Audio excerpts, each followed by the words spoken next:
Assalomu alaykum qadrli obunachilar. Xudo akamiz yaxshi niyatda chiroyli qilib uy solayotgan ekan.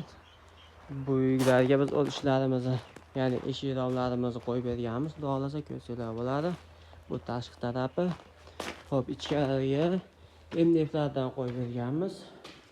Akamiz talab istalariga qarab xudo ko'rsanglar bo'ladi. Chiroyli qilib kelib o'rnatib qo'ydik. Xudo hamma yo'g'ini ko'rsanglar bo'ladi. Keyin chiroyli qilib berdik. Oynalarni solib, hamma yo'g'i ichida bo'lib, olib kelib o'rnatish, hamma yo'g'i ichida qilib berdik. Ko'rsanglar bo'ladi. Bu yerga 4 dona eshik qilib berganmiz. Ichkari tarafiga, bu tarafda akvalari bor. Bu tarafda oshxonasi. Oshxona hammasi. Endi ikkinchi etajlarga ham inshaalloh chiroyli qilib beramiz. Bemalol murojaat qilsanglar bo'ladi. Telefon raqamlaringizni pastga yozib qoldiramiz. MDF akfa bemalol murojaat qilaverasizlar.